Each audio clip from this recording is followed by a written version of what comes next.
to Clay is a four-letter word. My guest today is Becca Otis. Thanks for joining my podcast thing today. How's it going? Good. Yeah. No, I'm excited. I've been listening to them all, and I'm stoked that you guys that you started a podcast. It's great. Yeah, I kind of spontaneously decided. I was watching some one of these like marketing motivational guys. His name's Gary Vaynerchuk.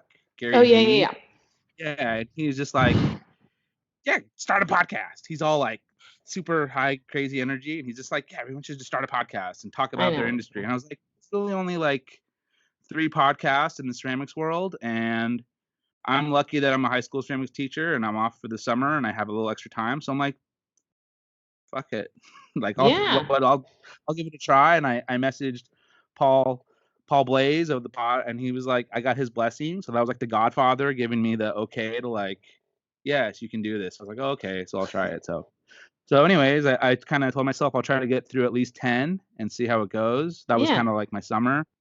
So this will be number 8. So I'm almost to 10. I got a couple more lined up. So And how do you feel? now I'm like, okay, now can I get to 50? Can I do it for a year? Yeah. You There get you to go. like, I at least want to get to ClayCon West, because I figure Yeah. we'll talk about it in a minute. But I figure if I could get to doing it then and do like a vlog type episode there and just interview people like walking around and I don't Yeah. know, do the same thing in Sika because I plan to go in Sika. So anyways, we'll get more into that stuff later. But why don't you kind of introduce yourself and kind of tell us your story about how you kind of became a ceramic artist and wherever you want to start. That's Sure. kind of the point for everyone. So Yeah. So I let's see. I went to college at Cal Poly Pomona, and I was going for graphic design, and so I was kind of like in the art department already, and I had I'm like, I don't know, I was just like wasn't like a partier in college, so I like wanted all the credits and like like I was all about school, I guess. Um but I needed an extra credit, and so I went up to the ceramics teacher and I was like, "Hey, could I do an independent study?" And she was like, "Well, have you ever done this before?" And I'm like, "Oh yeah, totally. Yeah, I've done this." you just lied. I straight up lied, Right. and I think I'd done it once in high school, and like art was not my favorite Like subject. one class or like one day? One time, like Oh, we're okay. talking Right. like one time. Okay. Like I went to a small Christian high school in Colorado, and there was like one wheel like tucked in the corner, and so we got like one turn at it. Oh, okay. And so I was like, "Yeah, I've totally done it." And she's like, "Okay, sure." And so she let me do it. And then, I went to like a few classes where she was teaching. And then I really just kind of like hunkered down in the studio late at night. And Yeah. there was a couple other people that used to come in that she would, let come in that had their, like, this lady had her master's in ceramics, and this other guy just was like freaking amazing at it. And so they basically taught me. And Kind of informally, yeah, informally, like we would sit, sitting on our kick just kind of wheels. hanging out. Yeah, we'd sit on our kick wheels, and she'd be like, "Okay, no, if you want to center better, you need to do this." And so I did, so most of my learning happened from 9 to midnight with in and out breaks in the middle, and so it was good. And I thought I was like the shit in college, and ended up doing ceramics 3 years, switching my major to fine art and like focusing in ceramics. It's kind of one of those programs at Cal Poly that you have to make of it. Right. You got to make it good. They're going to Yeah. give you the tools, but you got to kind of like push yourself. So They'll give you a space to work and yeah, like and here's a my space, teacher was here's a wheel and a kiln and yeah, and my teacher was great. Her name's Karen Sullivan, and she was really great. She actually studied under Soldner, Paul uh-huh. Soldner. And so, yeah, so, she's very free form and such a hippie, and like, the way that potters are. Yeah. And, and so I kind of learned with like a loose sense of style. And then, went on my way in college and was like, I'm never going to do this again. I'll probably get a job as a bank teller and do art on the side. It's fine. And then, traveled around the country, ended up in Connecticut, went to a ceramics like studio there, and then kind of like spent some time there, and then moved out to Washington. I know that's like a leap. Hmm. Moved out to Happens. Washington, yeah, for a job, and I ended up getting a job with like Sherwin-Williams as a like manager, and found like a pottery studio that was by a production potter, and Uh-huh. he opens classes for people. So he's about 70 students, and they come in and work, and he shares his space with them, and it's 10 miles from where I am now, Oh, and cool. I started, and I was like, oh, I know what I'm doing. Like super cocky. And I started kind of like learning under him. And then I realized that, like, oh my gosh, he is making the same thing over and over really fast. And that is what I want to do. So, Like a machine. like a machine, he was like Yeah. a machine. And so I was very, like, straightforward. And I go, okay, this class, all I'm going to work on is cups. And the next class, all I'm going to work on is plates. And I did it as fast as I could, as consistent as I could, without going broke. Yeah. And, and then I finally outgrew his studio and went into a one-bedroom apartment and started throwing on my own, and then, throwing right next to the bed. Oh, And that's awesome. yeah. And Yeah. then I bought a house in 2014 and put a studio in the basement and worked there until 2017. And then in 2017, I opened up a storefront on Main Street in the town that I live in, which is Monroe, Washington. It's small. It's like 20,000 people. Okay.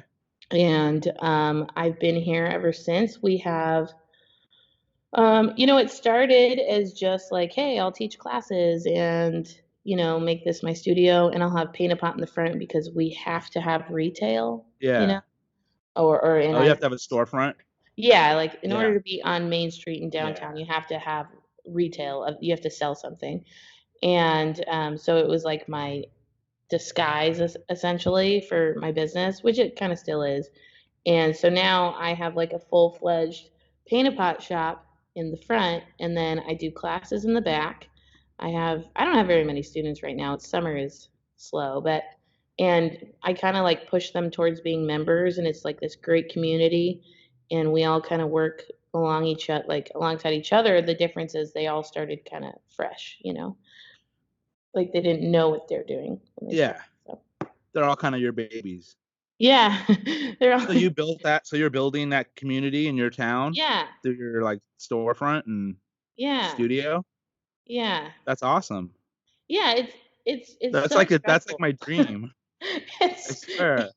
That's it's like I so wanna, like, stressful. start my own studio and, like, just kinda like what you're doing, like, just have, like, I don't know about a storefront one, but just start, like, a I think, like, "Oh, it'd be so cool to have, like, a" like, I Mhm. teach high school, and it's totally Yeah, cool. I have, like, so much support, like, as far as I don't have to worry about, like, the all of this the I don't have to pay rent, right, but I still have to teach, like, high school, and which is awesome, but, like, not all high school students take my class because they're really excited about taking ceramics. They're taking right. it 'cause they need, like, an elective, and it's like, Totally. "Oh, like, that's a fun, easy-ish class if you just show up and, like, the teacher plays music and the Right. teacher drops F-bombs in class." Like, "Oops, like, sorry," Oops. like Sorry. Yeah. I but know, I got good relationships with my students, and it's all in good fun, but it's like, "Oh, yeah. shut up. What the fuck are you doing?" My best friend was like, "I'm so glad you've created this safe space where, he's like, we can say fuck and like just be Yeah. ourselves, and like, and the studio that I used to be at, he's 73, 74, and he's been a production potter his whole life. So, but he's very reserved, and his business, there's rules. You can't talk about politics or religion or Yeah. health or stuff like that, to keep the You guys talk peace. about And health? like, yeah, health is a big one because people get all riled up about Oh, like, people are go you, they don't wanna, "I got hemorrhoids," or yeah, whatever. or like, well, yeah, or like, Yeah, they're you should be embarrassed taking, about their yeah, you yeah, should be taking these medicines or whatever. yeah, And but I remember the first week of being in the studio and the first week of classes, and I was like, ah, fuck it, I can't do that. I was like, I can't play classical music and I can't not talk about politics and I can't not do that. Like Going I on in the can't, world, yeah. yeah, like that's just a part of life, and I want to like create an environment that we can talk about everything and have a really good conversation about it. Like we don't have to agree on it, but we can talk about it, and and I feel like that's what we've done, and That's which awesome. is really cool. I feel bad for all of my like I never taught before I had started teaching here, and I feel bad for all of the students that I had like first off. I don't think I have any that Oh, stayed around. because you didn't know what you were doing? Oh yeah, like I was such a bad. I probably still Yeah, am. that's just it's practice. It's just like anything. It's practice. It's Yeah. I think we often like model who our teachers were as teachers. Like my teachers were super laid back when Yeah.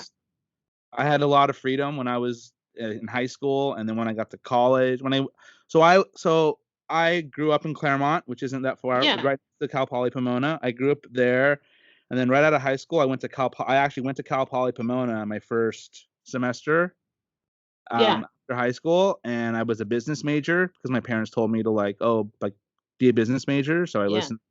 18-year-old me listened, and you got to college, and it was like they don't call your parents if you don't go to class. Like Mm. they don't like you're and they have at Cal Poly they have that little student rec center with like the arcade and the pool tables and the Yeah, little they do. court. Yeah. When I went there, it was like super shitty. Well, yeah. Like, I went there in like 97. okay, it was probably cooler in 97 than it Yeah. was in 2008. Yeah. So Well, I I mean, when I was like not like I'm at school and I can go like fuck around. So, anyways, my first year, I went to Cal Poly for a year, and at the end of yeah. my first year there, I got a letter that's like, I don't think Cal Poly is not for you because I just got like D's and F's because I was like, they're like, I would think they put me on like academic probation or whatever because Oh they were yeah. like, yeah, like you got like all D's and F's. Like my GPA was like, under a 2.0 because I was like, Screw this. fuck Yeah, like this. Like I don't give it's a shit about it. whatever. I don't give a shit about economics. Like I already did economics and government, and I was Right. taking these like businessy classes, and I remember Karen Sullivan, I remember I went because they had that little ceramics department It's a and huge room. It's like huge huge. room, but they didn't have a lot of Yeah. sections. There weren't a lot when I was there were not a lot of like sections to like take the class. So I Yeah. remember like my first trimester because they were on trimesters when I was there. Yep. Same. Yeah, so they were on trimesters and I was all in business and I was like, oh, they have ceramics. Like I want to take ceramics. And I talked to her and she's like, yeah, it's like really full. Like there's not a lot of I mean, I wish I would have done the independent study thing, like, but at the same time, Yeah. I was like, I'm happy it ended up the way I did because I ended up going to Chaffey College Right. and I took ceramics there. But anyways, back to like teaching styles. My ceramics teacher there, his name is Chris Gonzalez. He was one of Solner's. He went to Cal. He was like in the Solner Claremont, Yeah. Claremont Graduate University, Yeah. system, and he had a very loose kind of style of like Mhm. our first project as beginners was like make 10 things. Like what do we make? Well, he showed us like here's how you make pinch pots. Here's how you do Right. slabs. He did that for like he's like, oh, you already know what you're doing. It's like make whatever the hell you want. Like make 10 things. Totally. Like Totally. just make 10 things. And I'm like, oh well, I'm mainly throwing the wheel, so I'm just gonna like throw 10 pots. And I maybe made like one little coil pot just to say like, oh, I know how to hand build. And it was like cool. And then he's like, oh, you kind of know what you're doing? Work. Like, what do you want to do? And I like, oh, I Yeah. want to learn how to make like I remember my first semester, I was like, I could never make the like round orb, like fat body, Oh skinny yeah. neck. Yeah. Yeah. I mean, in high school, I never really got that. So he was like, "Oh, I'll show you how to do it." So I remember my first semester, I was like, "That's kind of what I got into was making these bases with Right. skinny necks." And then when I transferred to Cal State Fullerton, my teacher there was also classmates with Chris Gonzalez. They both went to Cal State Fullerton under Jerry Rothman, and then Yeah. they went to CGU. But I think they were there. They were both there when Solner was on his sabbatical, and I think Yeah. Henry Takamoto was the teacher. So I think they had like interactions with Solner, but he wasn't their official teacher. But they were at his school and his studio and his style of teaching. So I totally come from that Solner Volkus like family Yeah. tree. When Did I you teach, I show my students. I'm like, we're on the Peter Volkus family tree of teaching. we're in the That's end? why, and that's why I'm so just kind of like yeah, like get to work, like get your shit out, go to work. Like It's I'm so not funny because I've listened to your podcast, and when you're talking about like like you say stuff that I have always been like, "Oh crap, I probably shouldn't say that." Like, like tests, like I hate tests. I hate tests. I hate doing glaze tests. I hate doing any kind of test. And I'm just like, "Yeah, it'll work." Like, let's just yeah, glaze 10 pieces, and then if they don't work, we failed, whatever. Like, yeah, and I've always kind of been on that like side of things. And I feel like it was just because, Karen was so laid back. Like, I feel like when she was teaching us on the wheel, she was like kicking away, just kicking away. She's like, oh, if it's like sideways, that's fine. Like, she'd be like cutting off. She's like, if it's not flat, that's fine. and it was like such a, like looking back on it, it really shaped the way that I teach now because I'm like, oh, that collapsed. Hey, that's like an upside down plate. Let's go with like it. figure out Yeah, what we could do with that, yeah. and I would, I always get kind of scared that like super like ceramic-y people are going to be like, you can't do that. Like you can't like be like that. And I'm like, these people You are here because they can. want to get away from kids for 5 minutes. Like give them a break.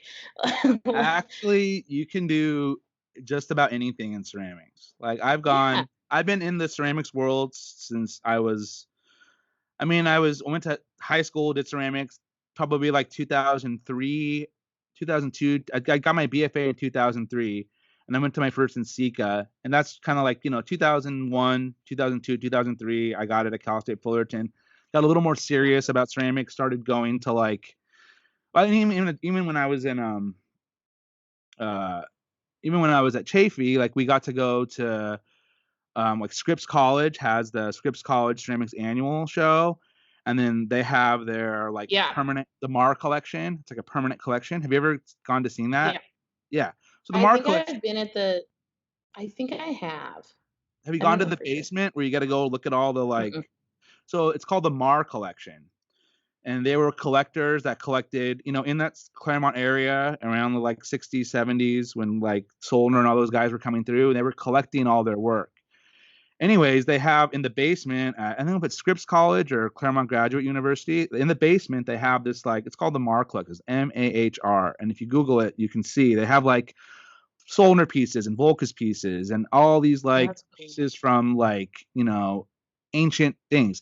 So as students, you can make arrangements and you can go down there and you can literally like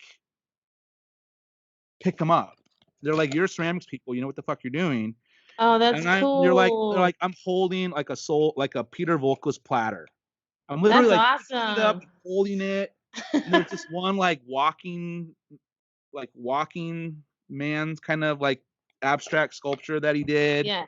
And I've seen it in the books and I'm like holding it. And it's like, and they have all this stuff from like, all these artists that, I'm totally drawing brain farts right now, but it's like the most amazing thing. And it's so That's so cool to cool. have that. So anyways, then I started to see like more ceramics. And I remember going to, you know, some of the contemporary ceramics, like installation-y stuff, like Yeah. using rock, like unfired clay, like going to Nsika and Yeah. seeing these installations. And it's kind of like, yeah, dude, do whatever the hell you want with clay because like I whatever know. you're doing and however you're teaching is fine because there's so many different approaches and like Yeah. people change and evolve. Like, so I came from that style you're talking about, very loose and kind of just go with it.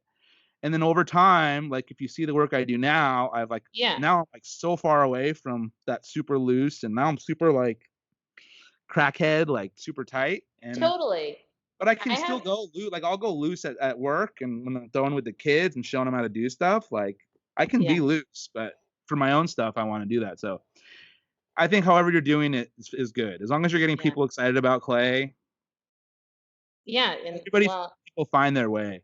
yeah, the students that I have are so great right now, and like there's especially like I kind of take the hands off approach, and mostly because that's how I learned.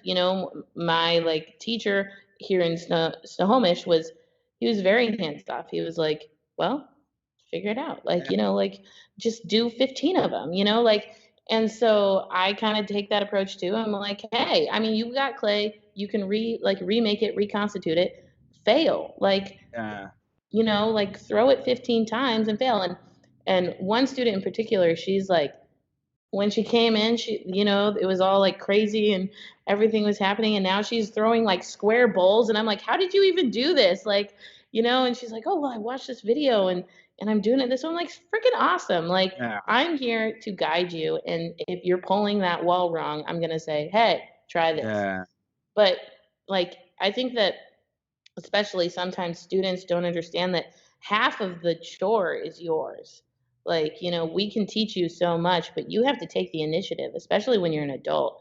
You have to take the initiative to be excited about it and like research about it and like get into what you want to make. And like Yeah. I'm just there to help you out, get to that, help you get to that goal. And Yeah. and that's been like really, it's been super fun for me to see the students that like really take that and run with it and just want to, and now I just call them members. Like they're members. Like Yeah. we like hang out and we drink beer and like, eat chips and salsa and have class and, Yeah.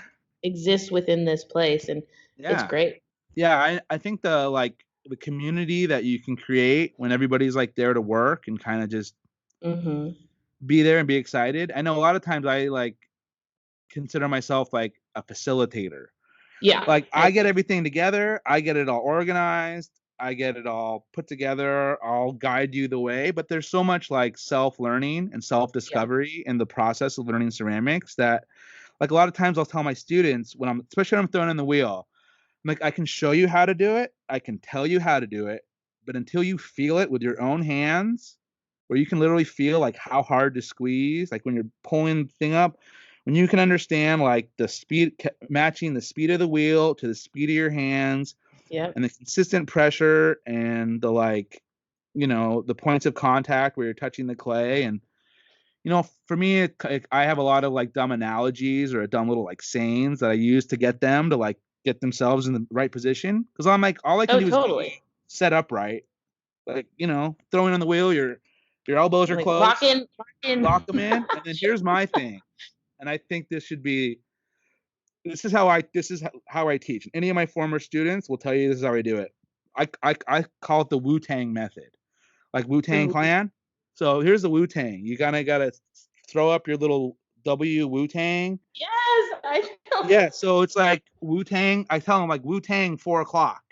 So I always use the clock as a reference. Like, okay, if you're looking at a clock, 12 is right here. You're at about 4. I'm about 4. I tell them it's somewhere between 3 and 5. Probably not 6, probably not 3, but I always tell them like Wu-Tang 4 o'clock. So Wu-Tang, thumbs on the outside, get at 4 o'clock.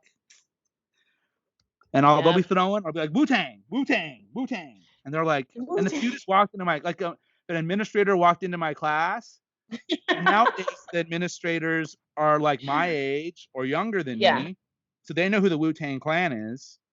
So I'm in class and kids are throwing and I'm like, hey, Sally, whatever. Wu-Tang, Wu-Tang. And she's like, oh yeah, Wu-Tang. And the like administrators are like, What? I'm sure Wu-Tang is on the curriculum, Mr. Reich. I'm like, I got it. Like Wu-Tang 4 o'clock, that's how we roll. I used to do butterfly, like, oh, butterfly 4 o'clock. But now I do Wu-Tang because I think it's cool. That's hilarious. It works though. I have like God, it works. Everybody out there should do Wu-Tang 4 o'clock. Yes. Get it in the Wu. Let's start it. Hit the Wu and then go to 4 or 5 or wherever you want to do it, Some of the kids would be like, oh, Mr. Reich, I like to do Wu-Tang at about 4:20. And I'm like, right on, dude. Like, not at school. Right? Oh, I know. I like to tell them that like I always use a speed analogy because we have like a perfect road system into our town, and I'm like, you know what? Like when you're starting off, you're going on like I-5. You're going like 75 miles an hour, and then you hit 520, and now you're going 50. You're going 50. Now you're at 30. And now you're at 25. You're in town. You got to slow down. I'm like, yeah, but oh yeah, I always tell them speed kills. Speed kills. Speed kills. And then they go way too slow, and then you're like, wait, you gotta go faster. You have to go faster right here because it's not. Yeah. I also learned on a kick wheel. Yeah. So I think there's part of me that naturally goes a little slower because I learned on the Yeah. kick wheel. So I'm okay with a slightly slower pace. But I see some of my students, or I see like when I was a student, I would see people throwing like super fast, and they're like pulling it up, and I'm just like, oh, like I don't get anxiety really, but that's one of the things as a teacher. I'm like, oh my god, like slow down. Oh my god, like sweet kills, like I know, so true, so true. that's so Well, after what it's wheels do you have? What wheels do you have at I yours? have Shimpo VL Whispers. Okay, so you're like nice. I've got the RK2s right here. Um, I feel like I should call them the R2Ks. Yeah. The they're the like old Shimpos that have the Yeah, yeah. handles. Yeah. Yeah, and they have like no speed variance at all. Yeah. And of course, I'm They're the throwing on a actual old ones. They're yeah, yeah, old. yeah. Yeah, and I of course am throwing on an old Soldner. Oh, Um, yeah. I'm throwing on a Soldner electric wheel, which has like the most speed variance you could ever have. Yeah, It's got like yeah. a bike Yeah, those chain are really connected good to the motor. wheels. Oh, they're fucking amazing. Those might Like be the best I wheels ever, but they don't have a lot of them. If I I have a know. wheel, but if I could find one of those on Craigslist, even though I don't need it, I would probably get one. Just if Mhm. I could get one of those old ones, because those are badass. Oh, Yeah, I love it. Like if I was like, if this wheel ever dies, I'm crying and you we're fix fixing it because you'll I'm not fix it. buying a new one. But yeah, so like when I teach, of course I'm teaching on this Soldner, and so I'm moving my foot and changing the pedal, and then they're going and they're like having to change it with their hand or like change it with the foot pedal. But I don't know, somehow they figure it out. I Yeah. like that's like You the adapt. universe We're working for humans me. are good at adapting. Yeah. It's kind of in our nature. I know sometimes I wish I like sometimes a lot of times when I'm teaching them like the first day or two, I'll just take the pedal away because my pedals are like not are so I'll just like no like I'll do the pedal. Sometimes I Oh wish I could yeah. get like I wish I could get all of them on like a remote and they Oh, could a all be on control panel. like Like I a could just control. control all their like if I could just Yes. like a conductor and just like everyone go a little faster, a little slower, but you know, the kids that want to learn or the students that want to learn how to throw, they'll as long as they have the right attitude and you're willing to suck and you're willing to fail and willing to just go through the steps. And I always That's remind them the like key. everybody was a beginner. Like everybody was a beginner. Anybody that's good at anything is a beginner. At one point, like Jimi Hendrix didn't know how to play guitar. Like at one I point, know. you know, Mariah Carey didn't know how to sing very good at one point, and she had to practice. Right. So it's just like to I get at have it. like one of my first pieces and I keep it here. And it looks like a seashell and I Mhm. keep it on the wheel section. And so that way when people are like, "I suck at this." I'm like, "Yeah, look at my first piece. Your Yeah. first piece is like freaking amazing compared to my Yeah. first piece." Like, Yeah. yeah, the glaze might look cool, but it looks like a seashell because it's like rigid all the way around and I just kept going. You know? Oh yeah, and you had teachers that encouraged you to just go with what you just go with it, you know? Like just Yeah. make it work or save it. I remember I used to, when I Yeah. was in high school, I'd always have pots, and if sometimes when I was taking them off, they'd like flop over, so they'd be like on their side, you know, so they'd be like Mhm. this or something. So I'd always take them, Yeah. and then I would turn them into like fish, and I would put little fins, and so I'd always make these like stupid Right. little fishies when I would like screw up. But Aaron always told us about this. I can't remember who it was, but this potter that like figured out like he was like throwing one time and then this piece like flew across the room and then he was like, "Oh, that looks really cool."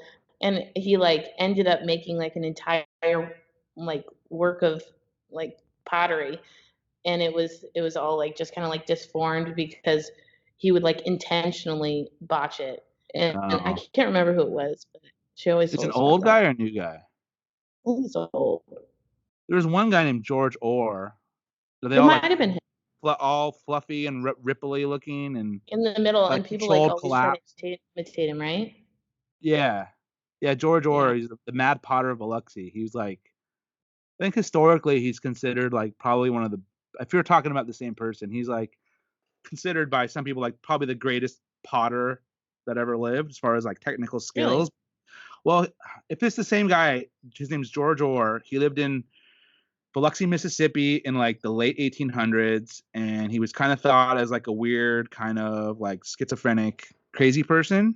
he would sit on the side Okay. of a road like selling his pots, and he had all these amazing forms and amazing like glazes that he did Oh, all out of local materials.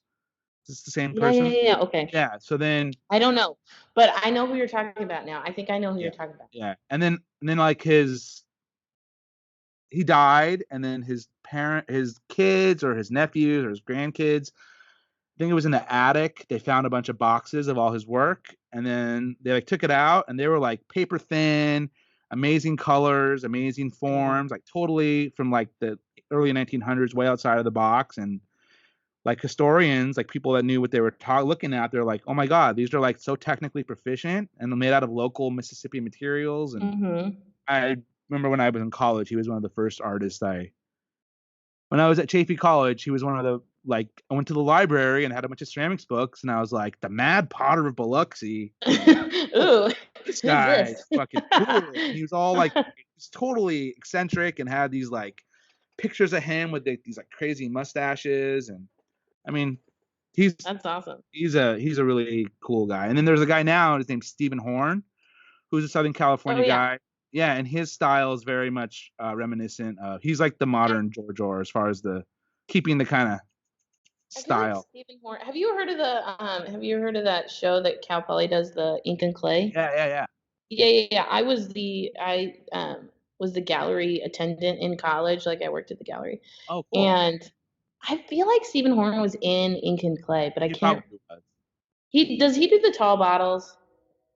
He does all kinds of stuff. He does a lot of Yeah, like he does pottery, and he kind of does that controlled collapsy and thing, and then he does a lot of yeah. like image transfery stuff, collagey kind Okay, of stuff. He's a pretty well-known guy in Southern California. He teaches at a couple of the colleges around here. okay. So I Yeah. know he's at Riverside and somewhere else. He probably was in it. That was such a Yeah. cool show to work with, but Yeah, I know that's one of those things like ink and clay. It's always like, oh, I should apply for it. And then I look it up and right? I'm like, oh, it's in like 6 months from now. And then like 8 months from That's now, fine. I'll be like, oh, when is it? And I look at, oh, it was just like a month ago. I know. Every year after college, I was like, I should probably apply to that. But I also feel like my work is so functional and like so not boring, but like so like boring that I don't think boring. I think it's more like practical or more it just is like practical, and but more of just like I'm okay with it being like that way. I like it that way, and so I yeah. feel like holding a spot in ink and clay would be like kind of selfish, or I probably wouldn't get in, like just because it is so normal, I guess. Um, but it was always kind of one of my like goals to be Well, in it.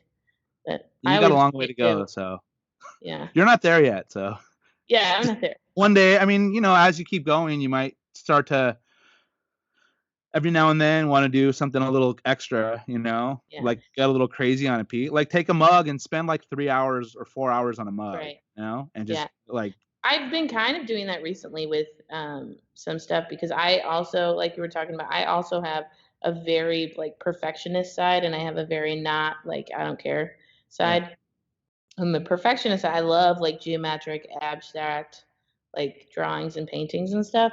And so I've been applying that to mugs and it's been interesting. It's been getting a lot of like good reviews. I sell at a market on the weekends and in the summer, and a ton of people have been like, "Wow, those are so cool." And so I'm like, "Hey, cool. I'll keep making them, but I don't yeah, want it to become a job, you know? I feel yeah, like my life has just evolved into job pottery." So, yeah. Well, that was kind of like another kind of question. So you have your, so do you mainly sell just like through your storefront mm-mm, or do you no. kind of, how do you sell your pots? So I've kind of like got this weird situation going on. So I actually don't sell at all through my storefront, which Okay. sounds stupid. It's And just to paint your own thing, yeah, and the reason mainly. that I don't sell through the storefront is because it's extremely confusing to the people that don't know anything about pottery. So when they come in and they want to paint their own pot, like I'll have my pieces so that they can paint them, plus like the china crap. Um, but if they see one of my pieces for sale, they'll be like, "How can I paint it like this?" And I'm like, "You can't. That's not a But you can thing." take my class Yeah, like that's not a thing. in You the can take my back. class, but you can't paint it like this. And so they get sometimes I've gotten some negative, like, "But that's dumb, like, why can't I do that?" And I'm like, "Okay." And so I actually stopped selling them here, and I actually sell them down at my friend's store down the street. Oh, okay. And that's like a new thing. But then I also during the summer, what I get most of my income from for pottery sales, at least, is there's a market in Leavenworth, Washington, which is like this tourist town. Everything's Bavarian themed. It's like German Disneyland, Oh, okay. and we have a market from Friday, Saturday, Sunday, every single weekend from May to October. Oh, And wow. That's a yeah, lot. That's a it's a lot. lot. My life is Every kind of weekend? That's what you're doing every weekend? yeah, and I've done that for 4 years. Oh, wow. So Did a you have lot to of set it up every weekend? Every mhm. Friday you have to set up and And it's a 10 by 20 booth, and okay. we set up every Friday. And in July and August, they do Thursday, Friday, Saturday, Sunday. I've never done Thursdays. I can't turn around pots. I can't turn around a full load of pots in 3 days. I can't do it. So Yeah. um, I can do it in 4. Can't do it in and so yeah, and so we go up, we set up, and we don't tear down every night. We leave it up, That's and we have good. security. Oh, that's But cool. yeah, so that's kind of like my life. Like I do the show, I come back home, I like crank something out on Mondays when the store's closed, and then on Tuesdays and Thursdays I have classes in the summer, and then I work through that, and then Thursday night I'm like unloading kilns, and then Friday morning at 4:30 I'm off and I go and set up the show again. And I come back on Sunday night and then I do it all over again. And so that's my life in the summer. And then in the winter, it's just like building up to that. And I also do a bunch of flash sales. I think because I have extremely affordable pottery. I'm fast, so I can sell Yeah. at a very good Yeah, price. yeah. And I have affordable pottery, so I can sell. What I do is called flash sales, and basically I sell to locals. I've got this great local community that loves buying pottery, and I don't know if they liked buying pottery before they met me, but they do now. And Yeah. That's so, awesome. yeah, That's what it's all and about. and so I do these flash sales, and I basically mark them down to wholesaler, a little above wholesale, and say, "Hey, I've got 200 of these. Like, who wants them? What colors do you want?" And then they do them. I make them, and then I like ship them out, and that's how I make money in the winter. And so Cool. I So how don't many like to pots sell. can you crank out in a like what's a good day of pot making for you? It's Like I've dramatically decreased my production dramatically since I've gotten the shop because well I'm more tired for one, but yeah, I'm tired. I'm tired just talking to you about that. I Sounds know like a lot of work. I'm tired, but You have kids or no kids? no I don't have kids, thank God. 'Cause Um kids everything.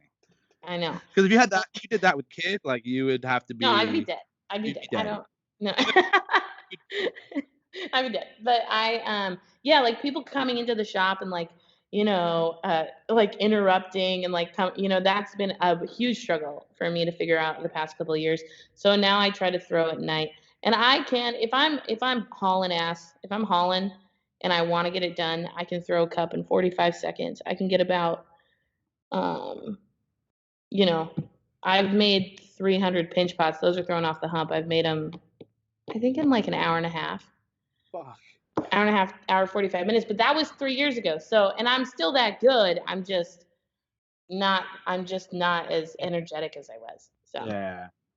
So I've dramatically decreased, and it's actually continuously frustrating. But yeah, I mean, I average about a minute and a half per mug now. Uh, Wow. so and I mean, but I just crank them out and I do the same thing over and over, and I Yeah. love doing that. Like Yeah. when I was in college, what I loved to do was throw. Like Yeah. there was nothing else that I didn't like. I was not interested in learning how to fire the kilns. I was not interested in learning how to do glazes. I was not interested in anything. Glazes are like whatever for me. I could throw something and toss it, and I'm Yeah. completely content. And so, yeah, so like, and I miss it. I miss that like aspect of the job. Like sometimes I'm like, man, I kind of wish that I was still just making pots because I can make money making pots, um, and like good money, but this is fun too. Like this is so rewarding. Like this is Yeah, the but building a community is really important too. yeah. Because So like people in relationships, as I've gotten older, you realize how important mhm, relationships are and like, yeah, it's always you hear about people are like have more money than you could ever imagine, and they're miserable because Right. it's Yeah. meaningless. So you And definitely, we like, all need money. We all need to survive. We all need to pay our bills and put food on the table. But yeah, I would say that my time and life is, relationships. yeah, I'm definitely like happier in this Yeah, particular like stage of my life than I was, but like I'm happier with my life. I would say that I was happier with my job back then, you know.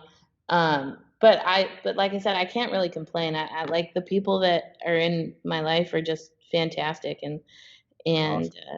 yeah, I mean, like they push me to do new things too. Like, and what's great is that now I have boundaries. Now I have people that are like, Becca, you need to stop working. You need to go home. Which, you know, Yeah, like you need to go home. And I have like students that are like, stop cleaning. I got this. Give me them up. You know, like yeah, they're, they like watch out for me, which is nice. it's good. That's awesome.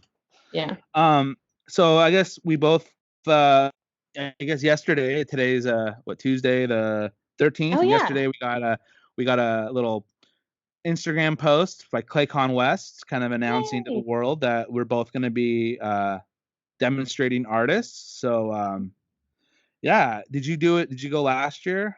No, I just met Joe this year. Who's So Joe? Joe's the guy that runs it. Okay, hi So Joe. Sorry, I don't It's fine. know. No, yeah, no, I met Joe at Antigua, so he's like big in Clay Buddies on Facebook, and Oh, so okay, yeah. I started getting big in Clay Buddies and doing like a bunch of lives and stuff on there. So, we kind of like hooked up at Antigua, and like he was like my bodyguard through the whole thing because I'm like a hardcore introvert. Oh, really? I'm like, I'll just go with you. You know everybody, Yeah, and his it's wife's fun. intimidating with everybody knows you. When everybody knows everybody and you don't know really anybody, or you kind of recognize people. Like, I Yeah, know you from Instagram, but you don't know yeah, me, yeah. and I don't want to be a stalker. But And I was like walking around, and people were like, "Oh my god, Becca, you're on Clay Buddies. I watch you all the time." And I'm like, "Hi." yeah, Like, "Hello." And somebody has to take a picture with me, and Joe's just like standing back. He's like, I'm just watching this." yeah, Like, that's and I'm awesome. like, "I'm not even that good. I'm like such a I'm like an ant. I'm like an ant. I don't even know things." And Yeah, but people must like you. They must like you and the way you present I it, mean, and it's like, it's it's the hair and the glasses, but I don't have my glasses because somebody stole them. So, oh but yeah, yeah, it's yeah, I'm excited about the workshops. I've never done a workshop like that. I'm sure you have. Have you? well, I've been teaching high school for 15 years, but I've never done like a workshop like this. So Are we I'm allowed to say actually, what we're doing? Do you know what you're doing? yeah. So I'm gonna kind of do my process of making my like sneaker mugs, but a lot of Oh, my process is a lot of my like a lot of it, I guess I don't know where I heard it, but it's like as artists we create our own problems. Like that's what we mhm, do as artists. Like we make so okay, take a step back. What makes us happy in life, one idea that I read that made sense to me is what makes us really happy in life is like solving problems, oh, like yeah, having a problem and then solving it. And then as you get to be, like the good kind of problems we have that make us mhm, happy are like playing video games. Like, oh, it's a problem, I need to solve it. Or right, like art, or like this is a problem that I've created and I need to solve it. So one of my things that I do is I end up making a lot of my own tools. Like a lot of oh, my yeah, process is like, oh, I make a lot of like for my sneaker mugs. So I'm in my little studio right now. Like I got like these little like chopsticks that I cut into little oh, shapes, yeah, make like totally, dishes, and like I make all these little stupid tools. But then even for like my everyday basic tools, like my needle tools and my wire tools and even my trimming tools and my yeah, ribs, those are all ones that I made. And it's mhm, nothing new. Like people have been making tools for literally like thousands of years as ceramic artists. So part of my approach, I guess, is like, yeah, it's cool to go to the ceramic supply store and like buy a bunch of cool new tools, but you go to like the women's hair care aisle at like Target and like you can find a bunch of cool things for like tools and like making tools out of everyday things. So part of my workshop is going to be like making the tools and then giving the people in the workshop or that are, attending the opportunity to make some of the tools themselves. oh, that's So awesome. I'll bring all a bunch of materials for them to do it and kind of explain my process. And And then kind You of my thought through process of this really making, well. yeah. Well, I'm actually doing, there's this other thing. It's called the ceramic school. It's like ceramics Oh, congress thing. yeah. Ceramics So I'm Congress. actually doing something very similar, but just mainly the tool making part of it. I'm going to do that for the ceramics congress thing. So I'm just going to kind of take that, combine that with my making process.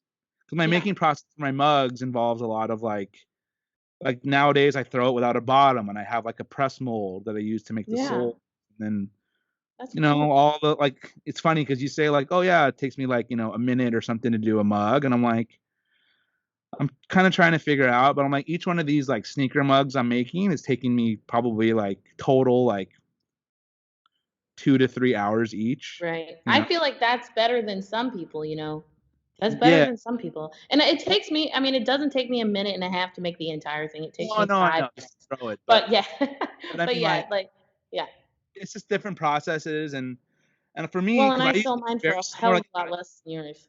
the And, what? you know, I sell mine for a hell of a lot less than Yeah, yours. yeah, And like, that's you know, it's all relative. But yeah. I remember I used to be very much just like, I just want to do like quantity.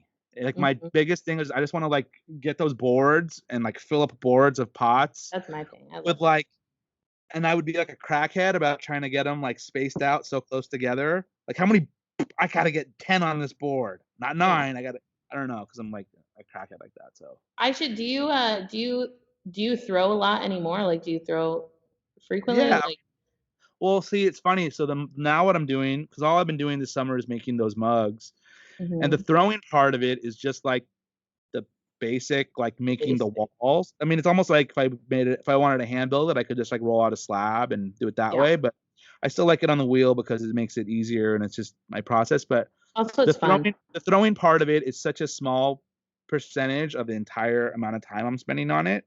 It's the Yeah. foundation of it, but then so much of it is in the, you know, details and decorating and just attaching things and like Yeah. detailing on the handle. Like I'll spend like 20 minutes just on like the handle, Yeah. like carving and Yeah. detailing the handle like an idiot. But it's okay. Yeah. Like, you know, it's good. I'm having fun doing it. I'm getting a good response, Yeah. and I'm been selling I them. So have a I have a bat system that I made. Speaking of making your own tools, I have a bat system that I made oh, that cool. yeah, like that's been my like thing is that I go through so many pots that I need like I don't want to pull. I just don't want to cut. And I like to throw thin. Uh-huh. And so I don't Oh, like to pull off when I throw thin, like, you know, yeah, oh, yeah. piece off. And so I like created my own like weird bat system that we use here in the studio. But um That's I feel cool. like so many people can like make things Yeah, that benefit you and it's like so much cheaper. Like, you know how much yeah, it costs for an 8x4 sheet of masonite? $30. Do you know how much it and that gives you 75 bats. Do you know how much it costs for a bat? $5. yeah. Like, Like you these know, ones. yeah. Yeah, these are like Well, you 4. use the plastic ones, but like the masonite ones, Yeah, the double-sided masonite, yeah, it's like, you know, but I mean, of course, it's hard to find. You got to do your research to get there, but it's, you know, there's so many costs that you can cut in the corner. That's actually my I'm not like I am gonna be talking about and like demonstrating like shortcuts basically, or not shortcuts, yeah. but like how to improve and how to like speed up your process within Efficiency, throwing efficiency. So efficiency, efficiency, yeah, efficiency. efficiency, That's the efficiency, title of your thing. Efficiency. efficiency, efficiency while throwing, but even like within processes, you know, like why are you pulling your handles like from you know, chunks of clay when you could be extruding and pulling from there or, you know, like taking Yeah. shortcuts that are smart, like smart shortcuts that can kind of like, you know, push you along. I had the word I don't, you know, like they asked for I like went to sign up for the workshop thing and I'm like, I don't have a resume. Like I own a freaking business. Like I Yeah. don't need a resume. Yeah. And so like my resume was like, I make pottery and I make money doing pottery. And and I feel like Bam. enough. And I think my artist statement was I make what I want. And he was like, "You had the best resume of everybody." I'm like, "What?" That's It's because short and sweet and to the point. And, yeah, I'm like, I just do what hey, it I want. worked. You got Yeah, in. You got in. I So got in. yeah, it's awesome. No, but I'm excited. I want to do. I don't know how many like wheels are going to be there, but it'd be really fun to do a throwing contest at the end to see how fast people can throw and like to see, Yeah. because I know that I'm not the fastest. Like I know, Yeah. but Well, it. like, there's like a world record for like the most amount of pots in an hour. Oh yeah, Cherico. Yeah, there you go. Whatever it is, like make I've watched his videos so many times, and I'm like, I don't know. I don't know. I mean, like, I don't know if I could do that or not. But he uh, uses that fancy, like, what is it, the like gongi kick wheel or congi I or I don't wanna mispronounce it, but I know what you're talking about. yeah, it's really cool. Those are Like, cool. I never tried one of those. I want to make one. Yeah, I wanna make one of those, and I saw people making, like, treadle wheels, like the Bernard Yeah, Lee style treadle wheels. I don't wanna make so one, but I'd love cool. to try to throw on one. I mean, I'm sure I could throw I on think one, but it'd be cool to like have one of those wheels just because it's so easy to transport and you don't need power. It's like, and yeah, I love kick wheels. Like I yeah, miss throwing on a kick wheel. yeah. No, I'm a kicker. I grew up on a kick wheel. I have a kick wheel, and I have an electric wheel. And my Yeah, kick wheel's more like a piece of furniture, and it's covered with a bunch of crap right now, but I love trimming on kick wheels. Trimming on kick wheels, yeah. is my Yeah, favorite. yeah, But yeah. I know my last person that I had, Maya Danks, Octopus Ceramics, and she oh yeah, part of her like thing was she went to Vietnam and she was like, I was just watching her videos this morning of that yeah, yeah. So I was like, I put that into the on my podcast and you could see her like throwing and it's and like cool. I spinning would it love like to, this. yeah, you gotta like spin it every like 10 Yeah, seconds. You gotta like take your hands off and like give it a little thing. And I've seen all these like videos from all around the world about all these different kinds of wheels. And I'd love to, like, I haven't done a lot of traveling. I haven't done a lot of traveling abroad, but I hope the yeah, one day to go visit some places that do yeah. pottery in a more traditional sense and kind of have that That'd be kind of cool. experience because I mean, I think it's such a universal.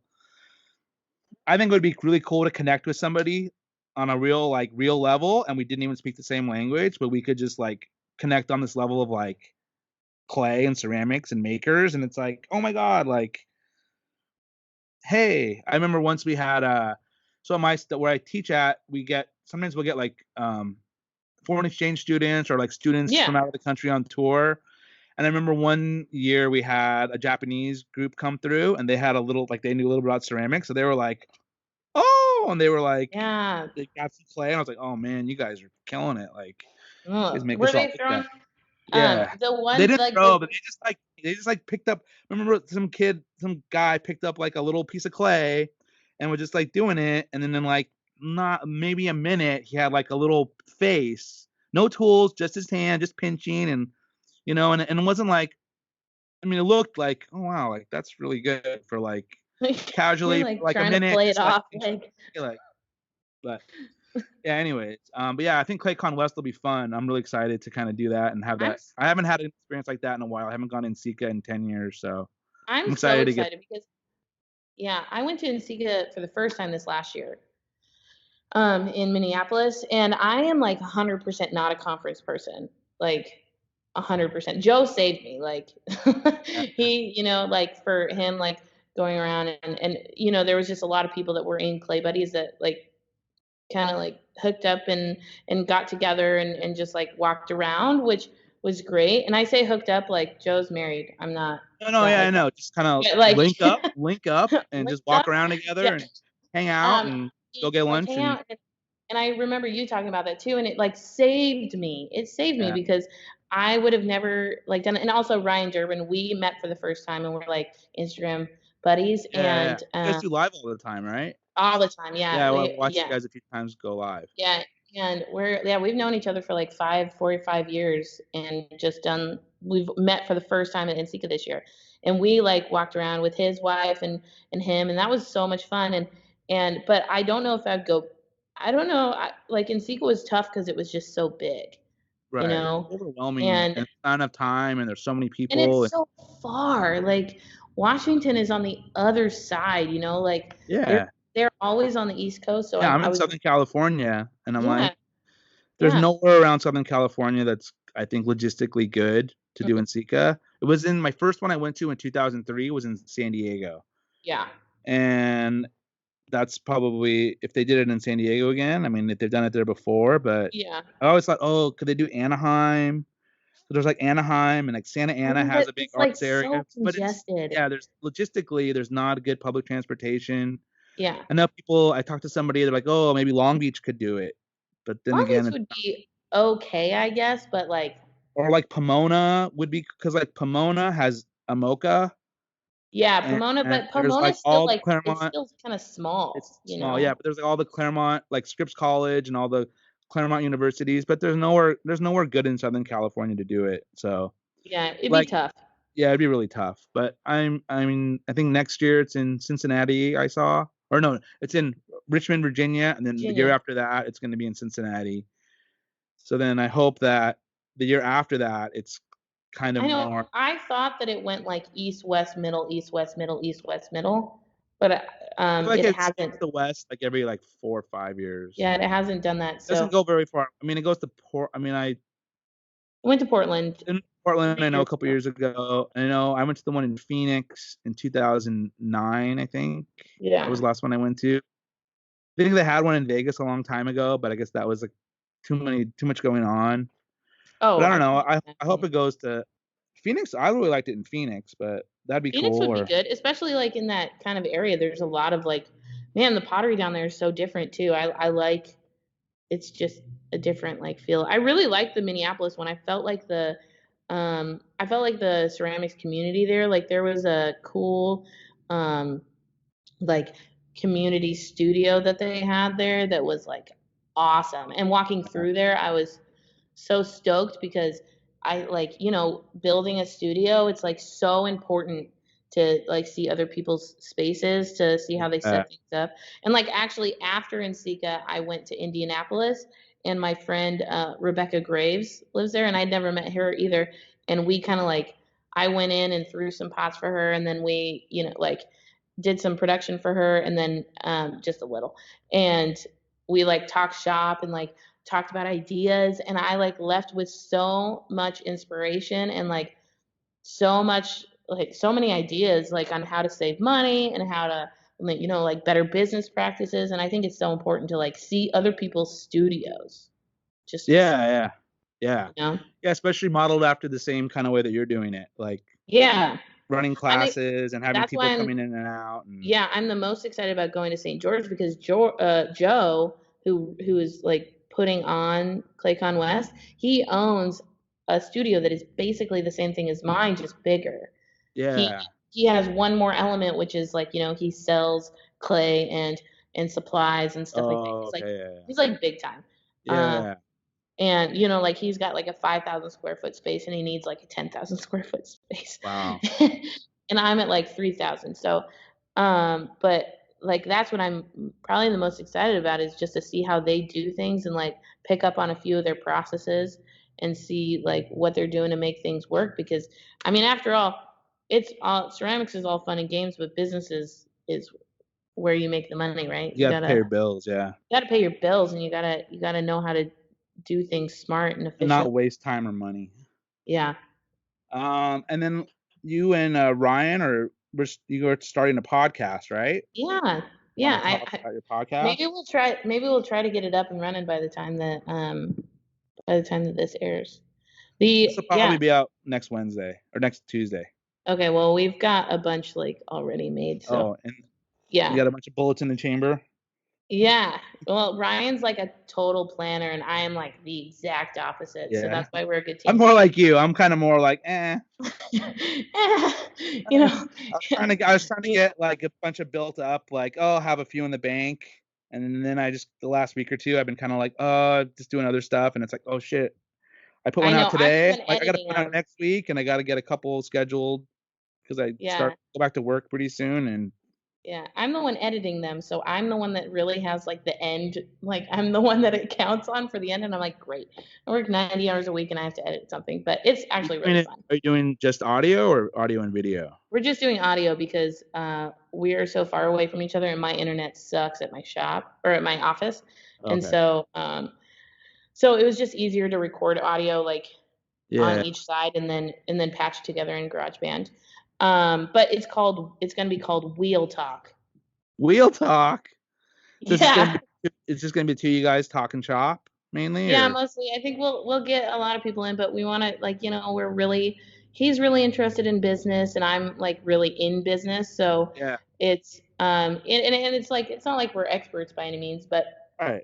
But just we're talking through it is yeah, like wholesale and shows and like consignment versus wholesale and what are the pros and cons and just all of those things and maybe a different kind of spin, on uh, more on the processes. I see it. I don't know. Who knows? Who knows where it goes? It's gonna be fun. But we had talked about it for like a year now, and we're like, we should do this. And then yeah. you started yours, and I'm like, we freaking have to do it now. We just have to Yeah, do it. no, more people should do it. Yeah, And yeah, more people should do it. I mean, it is a little bit of work, but I mean, it's yeah, like, I'm spending an hour I mean, each podcast I'm taping for about an hour. It takes me an hour or so to yeah, record it, and then I kind of watch through it again. There's a video part of it too, yeah. and that's just like it's easy for me because it's like the audio's already done, Right. and I kind of real like I was so to be perfectly transparent, like I look at my numbers on my like Hmm. listeners and how many people are like watching, and I'm like hardly anybody's watching it as far as like the Yeah. YouTube Well, views. I Like the know. YouTube views are way less than Headphones in and go to work when I yeah. So, listen. but I mean, part of me likes the idea of doing the keeping the keeping to do the video because I think that's something that's adds another element, and then it gives Yeah. me stuff that I can easily put on my Instagram as like little Hmm. video clips. And I mean, it's just something different than the other ones, and I think some people like to, you listen to the first couple ones. Like I'm kind of modeling off of other podcasts that I Oh, see I that think they're it's going doing great. the audio, and then there's also a video component too, which can add to the Hmm. experience for some of the people. So, Yeah. um, so yeah, that'll be really cool to hear your podcast. I'm excited to listen to it. Have you heard of the other one called the Boldly Oh podcast? my God, yeah. And Brian was telling me about that last night, and I was trying to look it up, and he was like, "It's called Boldly," and he wasn't saying Boldly the with an L-I. I. Yeah, Yeah, I know. boldly He with was an I. saying it was Boldi, and I'm like, there is nothing that is Yeah, Boldi, and he's like, oh, it's Boldli. yeah, Like, fine. yeah. So it's No, it's good. Boldli. I listened to like three. I think they have like 7 or 8 out. I think I've listened to like 3 or 4 of them, Yeah, I'll and have to it's listen and to it's him. and it's good. And they're definitely going from a more of a business standpoint. That's cool. Their angle is more of like creative entrepreneurs and kind of Mhm. that direction, which is awesome. Yeah. And then you're gonna have your kind of which you guys are gonna do something different, and then I don't know what I'm doing. I'm just kind of somewhere in between. Just Hey, I'm just a that's mess, but great. it's fun. It's fun, and people are into it. I mean, Yeah. I posted one. I was up last night and I posted it, and then I'm gonna check right now. The one I posted this morning at 2 a.m. I mean, for me, this is like a big deal. It's like, oh my god, people are actually listening to my thing. And I before we started, I had there were already like 46 people listen to it. Hell I'm like, yeah. oh my god! And then let's see, I'm updating it. It's being slow as fuck, but it's like such a nerd. It's like checking your likes. Like how many people liked my thing I because I'm know. insecure and I need validation. And sitting with this podcast, it's like, is this a waste? Is this a complete waste of my time? But hey, now I've already got 55 people have listened to it, and it's just been See, out there for you go. I 10 think hours, that's so cool. 9 hours, and 55 people have listened to it. So, or at least they started to listen I'm to it. like, I don't know if they finished it, but yeah, I'm such a podcast like advocator. And I mean, I'm sure you were like, who is this freak that's like, oh my God, a podcast? Like, no, you're in I the ceramics. I We're all big ceramics family. Like, yeah, I love podcasts. And I like I listen to Joe Rogan like whenever he has anybody that's smart on there, I listen to him. But and then I mean they're all smart, but I like to listen to the some of scientists. them are. But I think what I like about Joe Rogan is that he kind of gets a lot of people's different perspectives, Yeah. and he lets them talk, and he's not confrontational, which sometimes he gets criticized for not challenging some people on Yeah, for things. sure. But at the same time, can he's very open-minded, he's very Yeah. much just like I think he gets kind of a bad rap as being, oh, he's an alt. I mean, I don't want to get political, but people say like, oh, he's an alt-right enabler, and it's like he has had some kind of like people that are maybe a little more on that end of the spectrum, but he balances out by having people on the On the far progressive and the side. other side. Yeah. Yeah, and Yeah. he doesn't. I mean, he'll agree with some things and he'll agree with other things. I know he had Bernie Yeah. Sanders on a couple like last week, and people were shocked that he had him on, and some people were like, he was agreeing with like, like a lot of these things are messed up, and he was agreeing, and Yeah. then some of the people on maybe one side maybe got to listen to Bernie Sanders speak on a more, not a Personal soundbite level. Yeah. level, and I know. there's I've yet to listen to that one, and so that's good to know. Yeah, I'm definitely politically, I don't even know, but like, but I just want my kids to have a good world to live in the yeah, future. I'm Like, like, I just but want my kids to be okay. I can totally understand why he would be that way. You kind of have to be even Steven and just like But just be it's listening good and what he's open, doing. and Yeah, just it's open. good what he's doing. He's like, hey, I understand where you're coming from. I might not agree, but that doesn't make you a bad person. That doesn't make me a bad person. It just, that's the way it is. Yeah, I know. I kind of my attitude from a lot of this is because I'm kind of I grew up in the '90s, and I listened to a lot of Rage Against the Machine. Yeah, I yeah. definitely have that punk rock Rage Against the Machine, anti-authority, anti-establishment attitude towards a lot of things. I respect the rules and I believe in like justice, but I try to tell people who I disagree with, I'm like, dude, we're on the same team. Like, it's not left and right, dude. It's We're up all and down. human. It's Yeah. up and down. It's like there are people. I mean, I'm getting a little political, but I think we do have a lot of corruption, and I think money is a very powerful aspect of our society, and He is the root of all evil. yeah, and it's like the root of all evil, and you can see how maybe corruption and stuff has gotten part of our political systems a little bit, maybe not exactly for the people. Yeah. It's more for corporations, but I mean, so that's why people who disagree, I'm like, dude, they're trying to get us to fight. We Yeah. shouldn't be fighting. We shouldn't be arguing and pointing the finger and calling it. Like, you don't have to like people, but just tolerate people. Like, if Yeah, people it's are, important to know how to have a good conversation with somebody without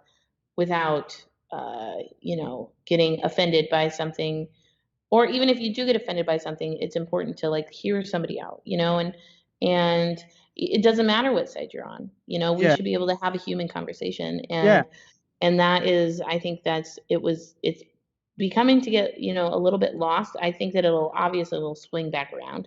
Um, because yeah. everything ebbs and flows in the world, Right. but yeah. It's a little terrifying, but at the same time, I'm still optimistic that you know Yeah. things Well, get we're better. gonna still be doing what we're doing, right? Yeah, as long as they let me do it, I'm gonna keep doing this. That's Do right. you have your phone Yeah. available? I just sent you through Instagram, through the messenger. I Yeah. sent you a screenshot of some questions. So maybe we can kind of do. We're already over an hour in. Um, so maybe we can kind of do a speed round through Yeah. some of these questions. I'll do speed. Yeah. Um, First one is from Tana McLean Pottery. How did you find your niche in the pottery world? Do you do it all or get really focused on a few things? I've focus. I like to focus. I have like 20 different things, 20 different items that I make, and I don't feel like I really have a niche. But I just kind of like focus on what I'm doing, and then I sell it and I make money and I Move on to continue. the next. And I continue on to the next thing. Let's see. Reapster. What's your favorite Register, yeah. Ripster? What's your favorite thing about doing pottery? I My favorite thing about doing pottery is the seclusion, and like I really love seeing something like how it so I like the evolution of like, how when you start you're like kind of like shaky and you don't get it all that well, and then by the fifth pot or the 10th pot or the 20th pot, then you're on it, right? You're Yeah. just like, it's money, and it's like you're just doing it. That's my favorite part. Yeah, working out all the Yeah. kinks. Yeah. Reepster asked another question. Yeah. What's the most difficult thing about doing pottery? It's hard. It's hard work. That's the most difficult thing. It's very time consuming, Yes.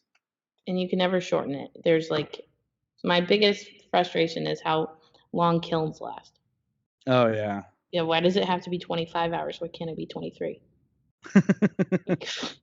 You have an electric kiln? I have three. I have You a like 17 kiln? cubic foot, a 10 cubic foot, and a 3 cubic foot. So, Yeah, that's cool. You get some and I variety. like, yeah, and I kind of like go between the three. I use my 3 cubic foot kiln the most. I freaking love that kiln. Yeah. So Yeah, because you I can just work do with small the loads all most. the time. Yeah, That's and they're my quick. problem. I kind of have like a bigger, not bigger, but it's like, it's big enough that when you're just making mugs and it takes me 2 to 3 hours per mug, it's a lot of time to fill up my kiln, and I it's know. okay. If you can ever get a three, like a small kiln, like a baby kiln, we call it baby because it's in the corner. But if you can, if you can ever get a small one, it's my favorite. I fire it every day. Yeah, I actually had a small kiln, and someone at my work, her aunt was selling her house and she had a kiln. The one that I have now is a Crest FX27, which is Yeah, bigger than the one I had. And she's like, "Oh, like my aunt's getting rid of it. She's moving. If you want to go drive out, it was like an hour and a half away. If you want to go drive it, you can have it." I'm like, "Oh, cool, I got it." I took that kiln and then I gave the kiln that I had to my coworker, but because there's two ceramics teachers at my school. yeah. So I'm like, cool, like I'll just like pay it forward and give my little kiln away. And then part of me's kind of like, I wish I kind of just kept the little kiln and let my coworker have the big kiln. But at the same time, I like having the long term. I'm sure I'm happy to have the big kiln. But right now, I'm making small stuff. It's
oh yeah, Always. Yeah. yeah, So, that's super cool. And then why is it? Oh. Next question from RD Ceramics, Ryan. yeah, Why so is it important to be efficient in your making process? Because time is money. That's why. that's a good answer. That's it. Time is Because money. time is money. And if you're not fast and you're not like, I mean, you don't have to be fast, but if you're not efficient in your processes, then you're losing money every single time. Like if you're doing this for a job, if you're doing this for fun, take as long as you want. Yeah, Be the slow poke, be in that clay, like be one with the clay. Be yeah, ghost. If you're doing that, do that. That's fine. But if you're making money at this, you want to make money. And also, it's nice to go home at like 5 at night. If you can oh be yeah, efficient, leave. And sometimes you can't, but sometimes you can. yeah. So that's why. And then Ryan So, asked one more question. Oh, so go ahead. no, go on, go on. Yeah, so Ryan asked one more question. Why are you so awesome? The hair. The hair.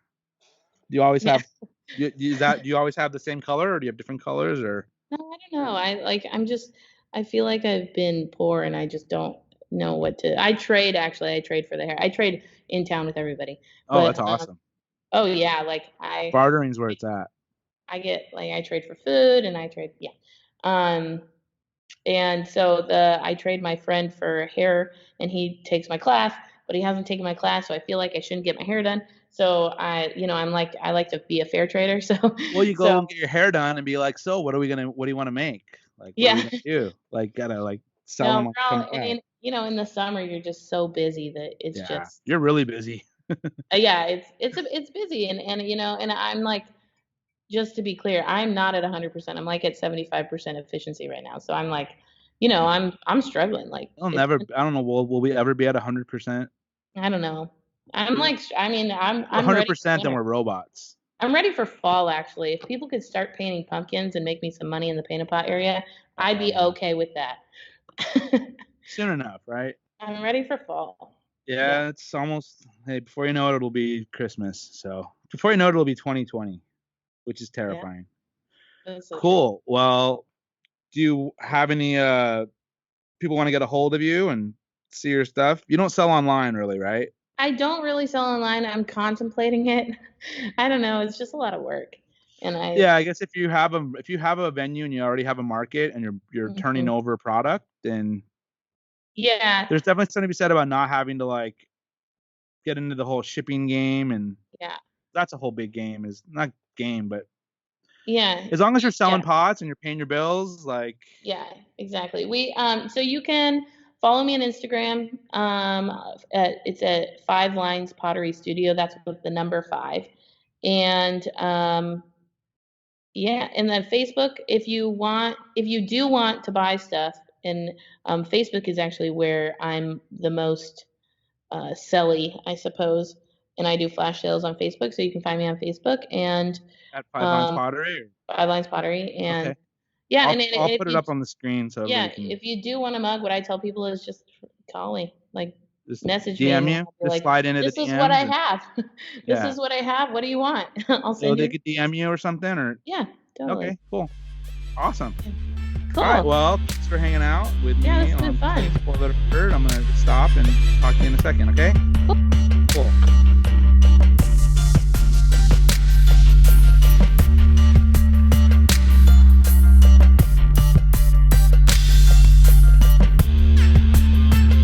Hey, thanks for watching or listening to my conversation with Becca Otis. It was a lot of fun, kind of getting to know her and talking about her and her telling her stories about how she kind of became a ceramic artist. It's cool. She went through Cal Poly Pomona, a place I was at for a brief time, and kind of made the most of it, where I didn't make much of it at all. But it's cool. It's interesting how all our lines kind of cross or overlap in some way by people we've met and teachers we've had and other classmates we've had or studios we've worked at. And it's like that 7 degrees of Kevin Bacon game. I imagine that most ceramic artists in the United States could play in the 7 degrees of, I'm not sure who, but I'm sure somebody's probably connected to just about everybody. Anyways, it's Tuesday the 19th. I go back to work next week, and my life and world is changing, but I'm gonna keep trying to make this podcast happening. I also got suckered into being my kid's soccer coach. I wouldn't say suckered in, but we got a few emails and nobody was stepping up, so I stepped up to coach my kid's 5 under soccer team, and I have no idea what I'm doing. Coming out of retirement, I haven't played soccer since 1987 or 1988, so figure now is as good a time as any to give the children my knowledge of my vast knowledge of soccer. So if any of you guys are got some good soccer coaching tips for someone that doesn't really know that much about soccer, I appreciate all the help I can get. But my goal right now is to keep it going until ClayCon West. Keep the podcast, Clay is a 4-letter word, going until ClayCon West, which is in January of 2020. It's going to be in St. George, Utah. Beautiful part of Utah, southern Utah, kind of a good central location throughout, the western part of the United States. I think there's some awesome nature stuff there, so that might be something cool to check out as well. Make a trip of it. Plan for it. It's supposed to be beautiful that time of year. January 17th to the 19th. 2020 St. George, Utah, ClayCon West. This is a free commercial for them. I'm going to be a presenter and demonstrator there.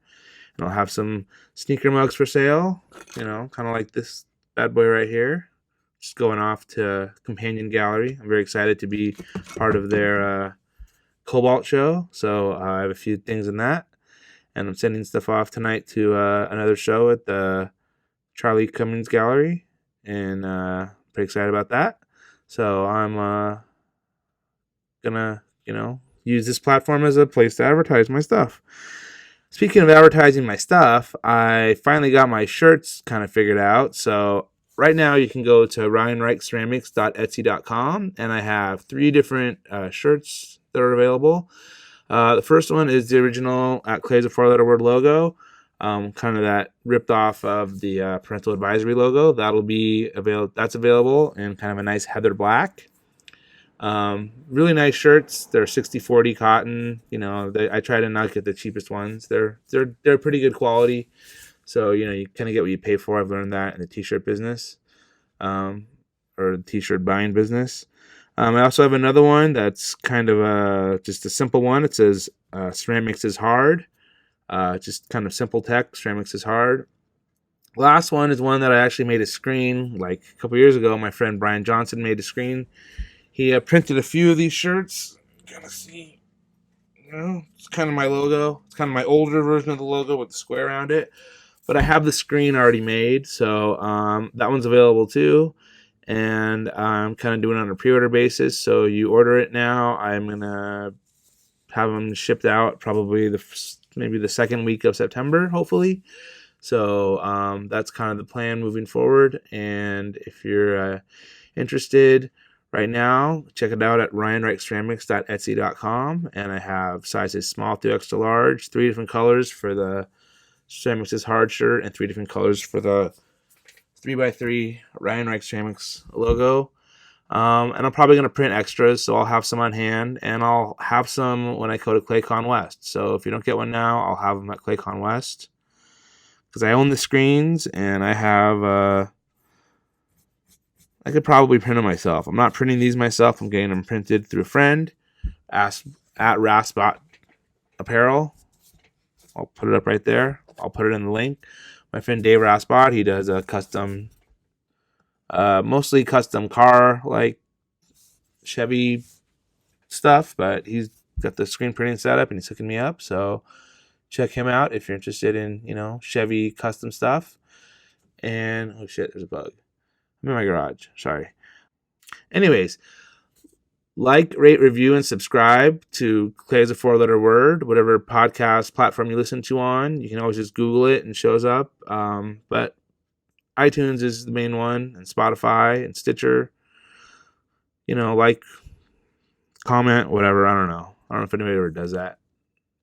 I still have stickers, so if you DM me, I'll send them out. Sorry if I don't send them out right away. I kind of get lagging on that, and I think I got some to send out tomorrow. So, anyways, God, this is one of my longest outros ever. Anyways, I'm going to be going back to work, and my life's changing, and I'm going to be a soccer coach, but I'm going to keep this podcast going as long as I can. Hopefully, it's something that I just becomes part of my life, and I'm doing it for years to come. And I get to interview every single person out there eventually, or talk to you. I don't feel it's an interview, conversation. I don't know. I'm a weirdo. Thanks again to Becca Otis for being my guest on Clay's a 4-letter word. Thanks again to my wife and kids for putting up to me. My name is Ryan Reich, and you can follow me on Instagram at Ryan Reich Ceramics. You can follow this podcast on Instagram at Clay's a 4-letter word. It's also on Facebook. I will post questions the day before and for my guests, so if you want to ask them a question, I check out my stories and I'll post it there. Again, my name is Ryan Reich, and thanks again for hanging out with me and Becca today on Play is a 4-letter word. Peace.